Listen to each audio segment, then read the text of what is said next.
Hello Virgo, Sun, Moon, Rising, Venus Signs. Kamusta po kayo? Sana po ay nasa mabuti kayong kalagayan. Welcome back po sa Star Tarot. Kung bago po kayo dito, welcome na welcome din po kayo. Thank you po sa inyong suporta. I truly appreciate it and God bless you all. At kung nasaan man parte po kayo ng mundo ngayon, Virgo, sana po lagi kayong safe at mag-iingat po kayo, okay? Tignan natin ngayon kung anong mga mensahe para sa inyo, October 22 to 28. But take care, enemies are working against you. Ayan, so may mga taong dito, hindi kayo nagugustuhan or hinaiinggit sa inyong mga accomplishments, kaya maaring nag-iisip ng kung ano ang magagawa nila para ma-intimidate kayo. So maaring gano'n ang sitwasyon dyan. Kaya magdadasal na lang kayo lagi, Virgo, magdadasal kayo lagi. Call in Archangel Michael to protect you, put your protective shield, kumbaga. So, what else for Virgo? We have the energy of the club. Someone will try to make you do something against your will. Ayan. So, use your own judgment and discernment dito, nasa sa inyo kung ano ang gagawin niyo dyan or ano ang approach ninyo sa sitwasyon na yan, Basta, as much as possible, stand your ground, Huwag kayong patitinag sa kung ano ang inyong pinaniniwalaan, Do not, lower your standard, kung baga, Para lang na ma-please ninyo ang ibang tao. But, you have your own free will, Virgo, so nasa sa inyo pa rin, Kung ano ang decision ninyo dyan. Leg, stepping into a new experience. This is a new beginning energy. Kaya may bagong sitwasyon dito na papasukin kayo, There is a fresh start coming in sa buhay ninyo dito, Virgo. So, good luck to that. Next message ninyo, happiness. Yay! Magiging masayang-masaya kayo dito, Virgo. This is a period of happiness, Maaring may mga magagandang pangyayari dito sa buhay ninyo na maghahatid ng ekstrang saya sa inyo. Maaring magaang ang iyong pakiramdam, may kapayapaan, kaya masaya, Masaya kayo, Virgo.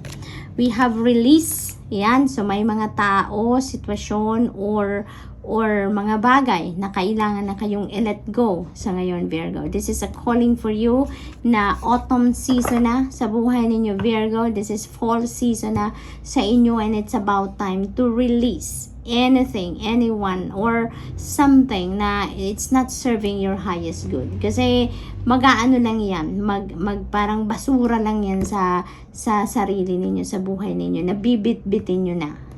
Bibit-bitin nyo pa, wala naman ang pakinabang yan sa inyo. Wala namang good vibes, wala namang good energy na hatid sa inyo yan. Kaya it's about time na to let them go.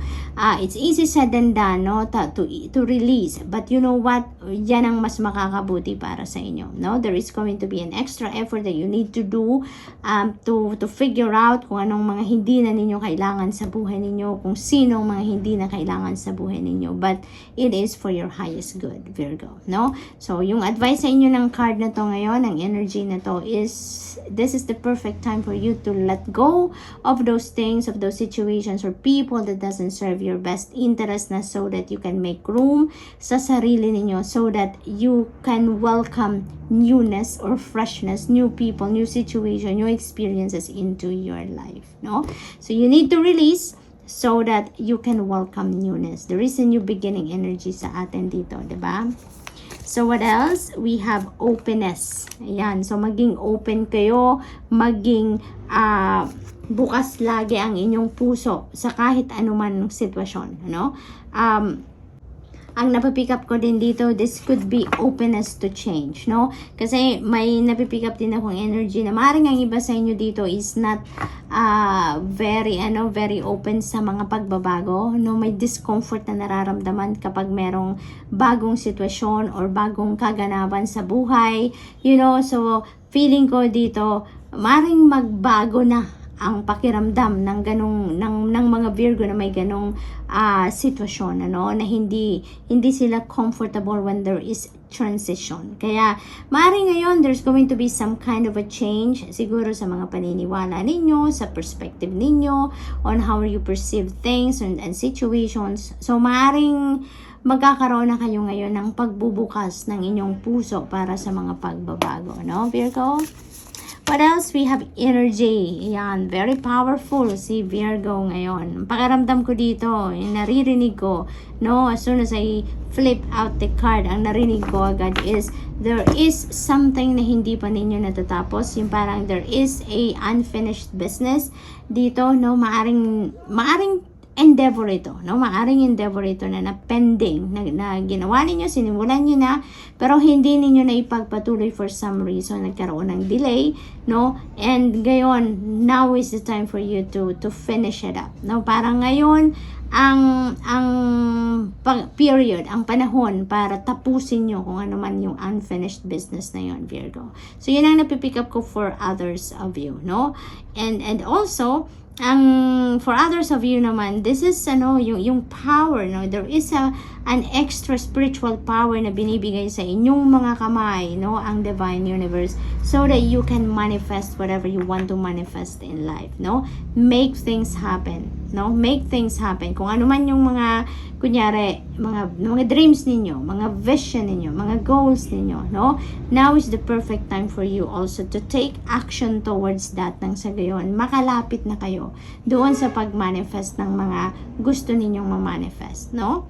So, what else? For Virgo, we have love. Ayan, kaya siguro kayo magiging masayang-masaya din because you are also, your heart is overflowing with love, no? Maaring love of yourself, no? Maaring love, self-love. Maari din yan na nagbubukas na din ang puso ninyo, no? We have openness. Maaring nagbubukas na din ang puso ninyo para sa bagong pag-ibig, para magmahal ng iba, or maaaring nagbubukas na din ang puso ninyo para tumanggap naman kayo ng pagmamahal galing sa ibang tao naman. So, maaring ganun ang ganap dito for some of you, Virgo, no?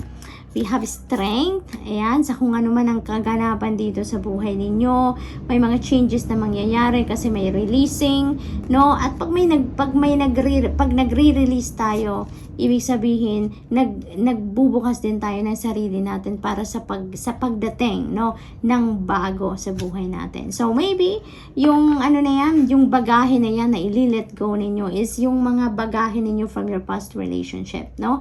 Once na nakapag-clear up na kayo ng mga emotional baggages ninyo, maybe that is the time na you're going to fully move on na talaga, and maybe you're going to be ready na to welcome new people sa buhay ninyo, new person sa buhay ninyo na muling magpapa-inspire sa inyo, magpapasaya sa inyo, no? So, maaring ganun. And with all the pangyayari na ito, mga pagbabago, mga releasing, welcoming of newness, you know, maybe kailangan niya dito ng tibay ng loob, no? Kasi maybe this is overwhelming for some of you, Virgo, and wala kayong dapat ipag-alala dyan because the divine universe, you know, your spirit team is going to help you activate your inner strength and courage para nang sa gayon ma-navigate ninyo ng maayos lang, ng kalmado lang, ng chill lang, no?